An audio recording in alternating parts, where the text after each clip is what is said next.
things that we misplace, okay, and that good friends help us find. Number one, here we go. First thing is this. I have a hat to remind us. There you go. Tyler, can I wear your hat? Thank you, bro.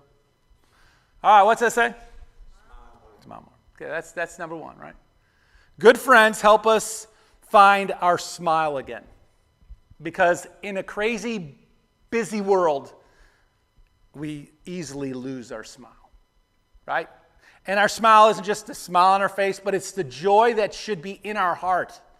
It gets lost really easy. Someone once said, a smile is a powerful weapon.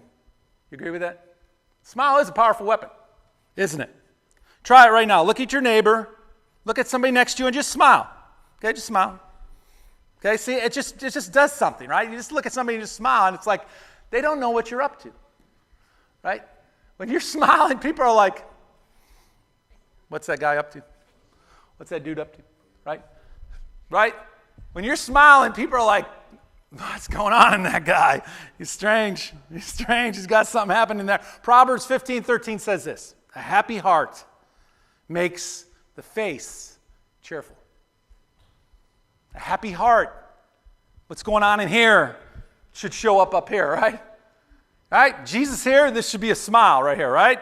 No smile here, you got to wonder what's going on here, right? Look at verse 30 goes on to say this, and a cheerful face brings joy to where?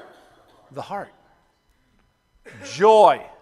Joy and a smile go hand in hand, right? They're right there next to each other. You got joy, you got a smile. You got a smile, you got joy. You got joy on your face, there's joy in your heart. You got joy in your heart, there's joy in your face, right? It just all works together. It's like a river just rushing through you.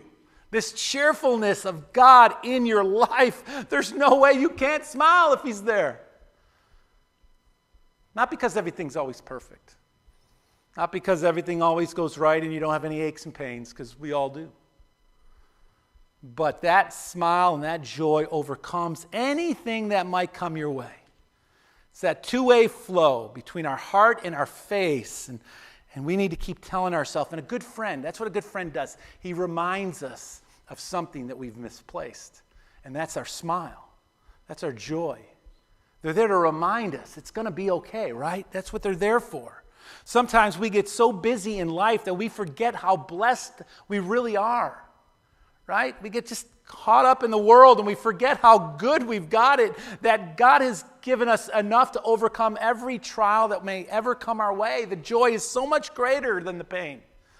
You know, we forget that. And we need someone to remind us of that. Psalm 126 says this, our mouths are filled with laughter. Yeah, look at somebody and laugh a little bit. Go ahead, it's okay. It's okay. Our mouths are filled with laughter, our tongues with songs of joy. That's what we do when we sing. We're just filled with joy. Put a smile on your face. We're singing about the God of all creation who died for you. Smile. That's good news. That's better than any bad news you'll ever hear. Right? That should lift you up. Right? He says, then it is said among the nations, what? The Lord has done great things. You know what that means? That means the smile is the overflow of a thankful heart. All right? When you know how much God has done for you, it doesn't matter what other people are doing. Who cares? You know that God has saved your soul and He loves you and He sent His only Son for you. That thankfulness should just like overflow in joy. And a smile that says, God is doing great things in my life. Everything is not perfect. The world is not perfect. I am not perfect. I know I've got a long way to go. But greater is He that is in me than he that is in the world. And I am filled with joy because of that. I'm thankful for that. I hope you're thankful for that. Your face, it reveals what's in your heart. And don't ever let the devil rob you or steal that from you. Right? Because that's what he's trying to do, is to steal the joy from your heart. He doesn't want people, human beings, expressing the joy of heaven. He doesn't want that going on. And he will rob you of that joy. And good friends are there to remind you to smile, to have a smile. You know, even doctors say that a smile and joy is healthy.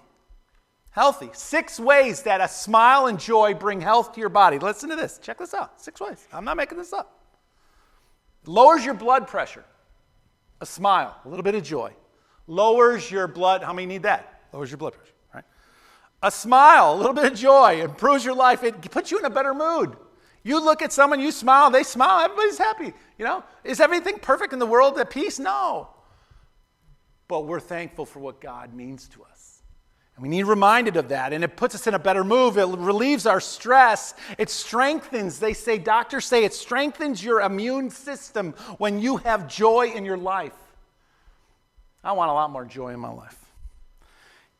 It says, number 5, it lessens your pain.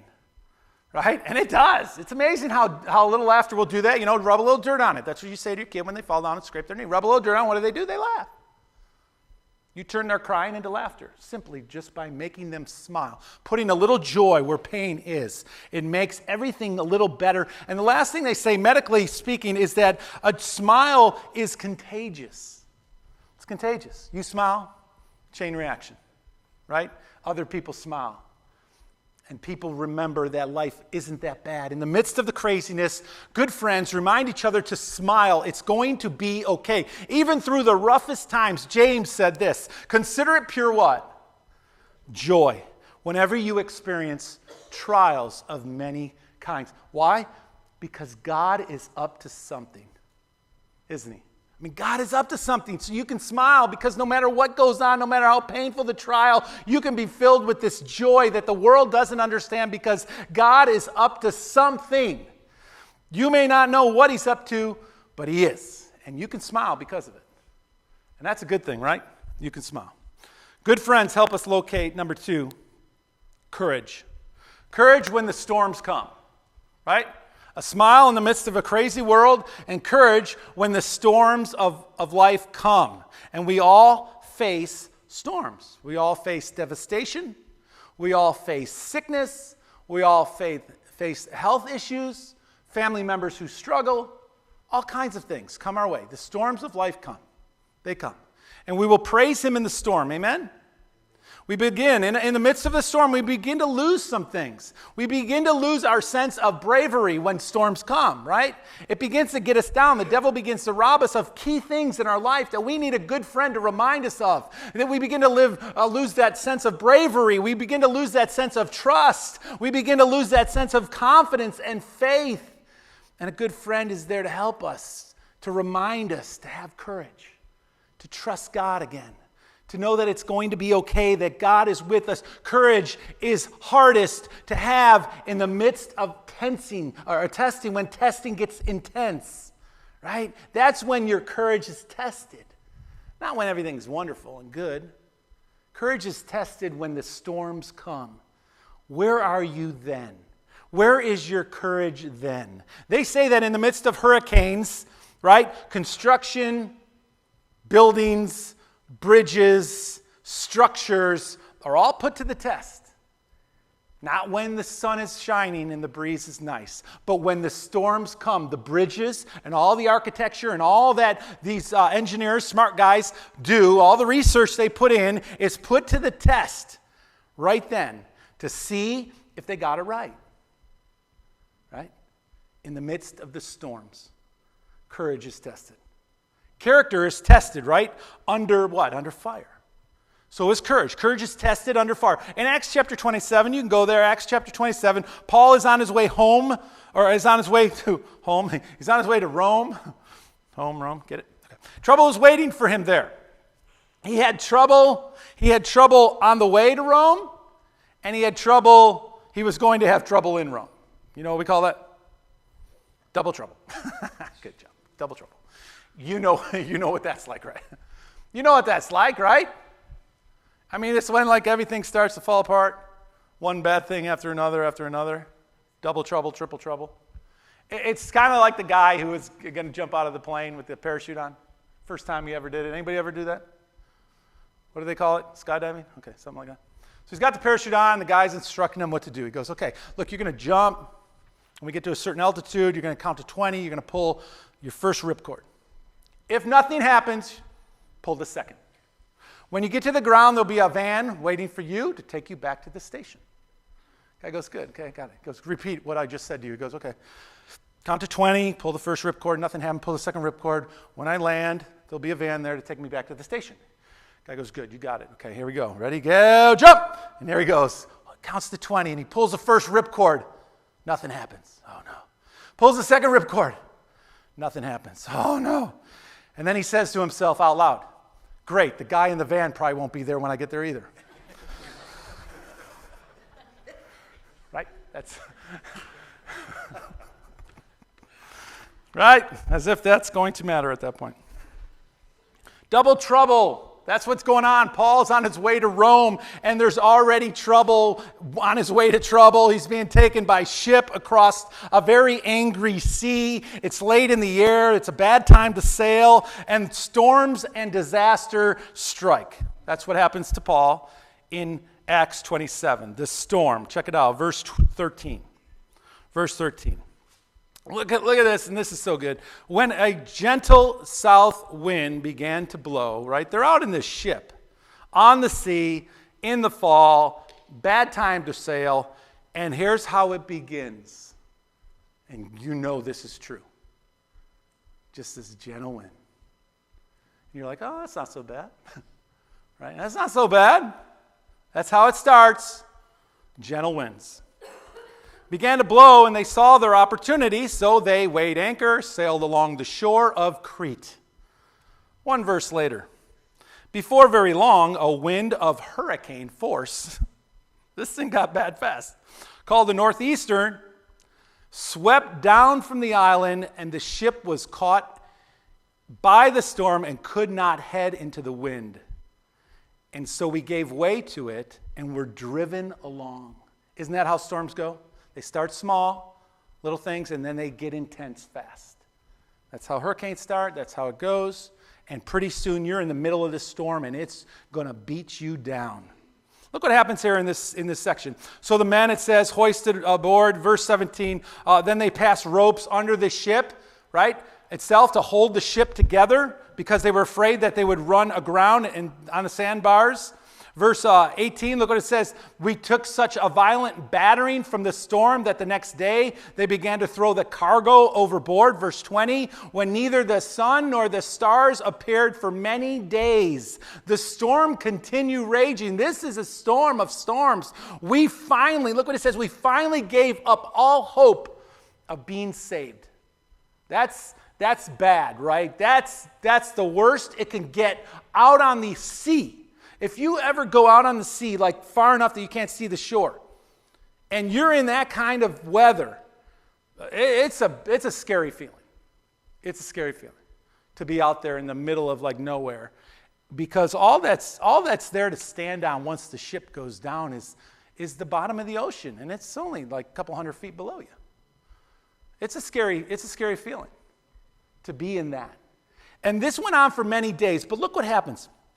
Verse 21, after they had gone a long time without food and many days of storm, Paul stood up before them and he said, men, you should have taken my advice not to sail from Crete. Then you would have spared yourself this damage and loss. But now, Paul says, I urge you to keep up your what? Courage. Because not one of you will be lost, only the ship will be destroyed. Last night, an angel of God, whose I am and whom I serve, stood beside me, and he said, check it out, courage. Do not be afraid, Paul. You must stand trial before Caesar. And God has graciously, check this out, given you the lives of all who sail with you. You know, when you stand in courage, when you have a good friend around you in the midst of your storms, and they're there to remind you to smile, and they're there to remind you it's going to be okay, and they're there and they remind you to have courage and be brave no matter how bad it gets, you know, that's what I need. That's what you need. That's what we need. People like that. Not people who flee, but people who run to us and are there for us. Because storms will come. Right? In your life, in the life of the church, in the life of this world, in your family's life, they are coming, and they will keep coming until Jesus returns and destroys them all. They're coming. And what you want and what you need is a friend who will be there to remind you of something you've lost. Courage. Courage. Somebody to help you fight through the tough times. Somebody to say, it's going to be all right. Hang in there. I'm with you. We're together. And look what he says in verse 25. So keep up your courage, men. You know what? When you have courage, you know what God does oftentimes is not only does he work in your life, but he works in the lives of all those you're touching as well. And he brings courage to everyone around you because of your courage. Because you are trusting God. And the people around you are blessed. Even if they don't have courage, God spares their lives too because somebody in the midst does. Right? Somebody has enough courage to trust God. He says, so keep up your courage, for I have faith in God that this will happen just as he told me. Nevertheless, Paul says, we must run aground on some island. That's courage. That's courage. And that's Paul getting courage from God and Paul imparting courage in the people around him. That's what good friends do, right? Good friends help us locate courage when we misplace it. Joshua said, be strong and courageous, didn't he? Be strong and courageous. Do not be terrified. Do not be discouraged, for the Lord your God will be with you wherever you go. Right? Golly, we don't have any reason to lose courage. But when we misplace courage, we need a friend who's going to remind us. We need somebody there that cares enough to say, hey, hang in there. Be tough. I'm with you, and the Lord is with you too. I hope you have that in your life. I hope you do. Number 3, good friends. They help us to smile. They help us to remember the courage. And good friends help us to locate, number 3, hope. Hope in the midst of despair. Hope in the midst of complete destruction. Complete destruction. I don't know if you've ever seen complete destruction, but I have. I mean, it's bad.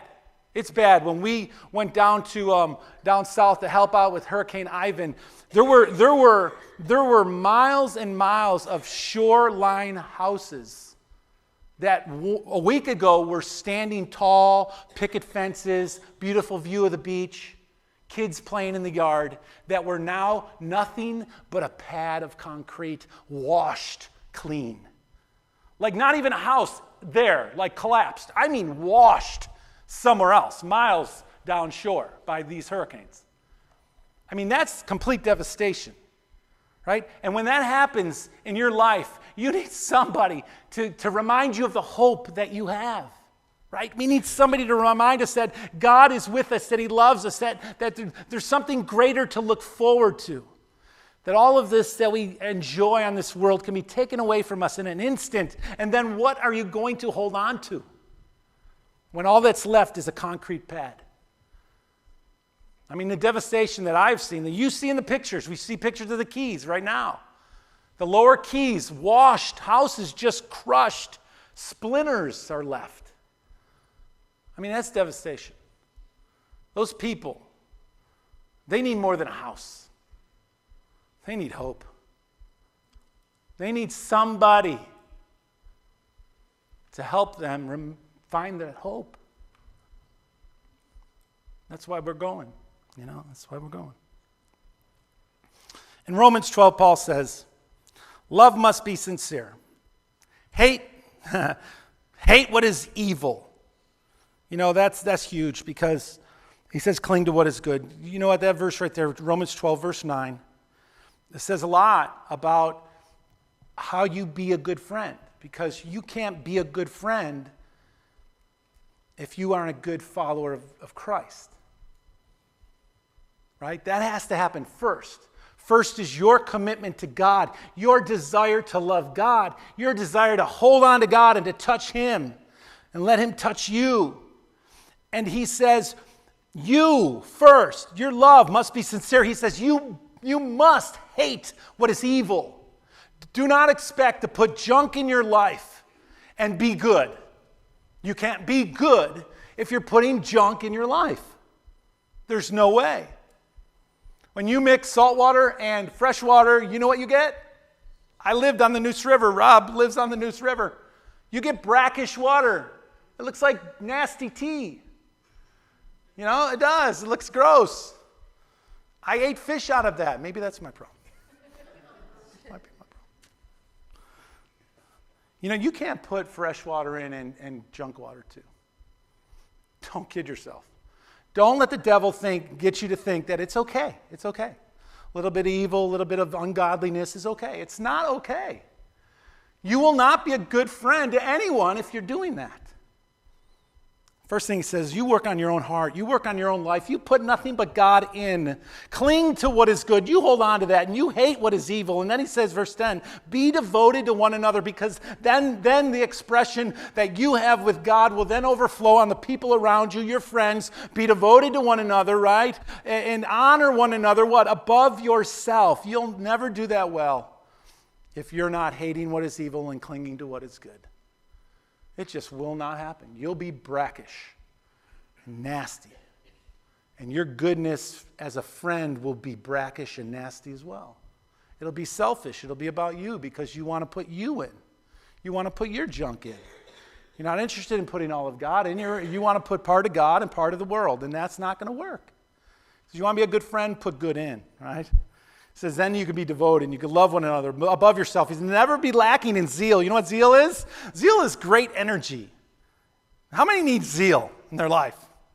I mean, zeal is great energy. It's like the pursuit of a cause, of a good cause, of a godly cause. It's passion. Zeal is passion. And he says, never be lacking in passion. Never be lacking in this great energy because God is in you, right? But keep your spiritual fervor serving the Lord.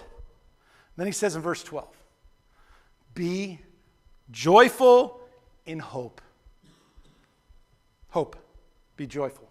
Get to smile. Remember your courage. Be joyful in the hope that you have in God, right? No matter what happens in life, you've got God and you've got everything. He says, be joyful in hope. Be patient in affliction. Be faithful in prayer. In the midst of the affliction, in the midst of the pain, you be patient. Just wait. Trust God. And you need friends to help you do that because that's not easy in the midst of that. In the midst of the storm, you need people to remind you, friends to remind you that it's going to be okay. To be patient, to stay close to God, faithful in prayer. And then verse 13, he says, share with the Lord's people who are in need and practice hospitality, right? Those inside and those outside the church, we are to love them, to share with them, to be hospitable to them, right? Be, he says, be. You be means you be. You, me. Be joyful in hope. You be patient in affliction. You be faithful in prayer. Hang on to hope. It will pull you up and out. Right? That's what hope does. It pulls you up and out of the mess. But we need people to remind us of that sometimes because we misplace smile, we misplace our courage, we misplace our hope, and we need people in our lives to remind us. In Matthew 5, Jesus is teaching the Beatitudes, and he comes to the end and he says this, blessed are you, blessed, happy, joyful are you when people insult you, persecute you, and falsely say all kinds of evil against you because of me, Jesus says. Verse 12, rejoice and be glad. I don't know about you, but when people are saying stuff to me that I don't like or it's kind of mean, I'm not rejoicing and being glad. My flesh wants to strike back. You know, I want to get even. I want to say something back. You know? But he says, you rejoice and be glad. Why? Because your hope is great. Because great, look what he says, is your reward in heaven. See, knowing our reward in heaven just lifts us out of the muck and the mire and the trial and the insults and the persecution and the hate. It lifts us up above it, and it reminds us of where our hope really is. And he says, don't forget, you're not alone. For in the same way they persecuted the prophets who were before you. So you're in good company. If people are saying evil against you because of Jesus, you're in good company. Rejoice and be glad. Our hope is bigger and better and stronger than any hurricane wind could ever be. Good friends remind us to hang tough. Good friends remind us to hang tough. They push us to do great things in the Lord. And they remind us that our reward is coming and that our reward is great. Good friends are there. They're there for us to help us locate things we misplace, like our smile, right? Like our courage and like hope. That's what good friends do. They remind us, they help us locate those things. Good friends do so much in our life. They help us locate important things that we misplace.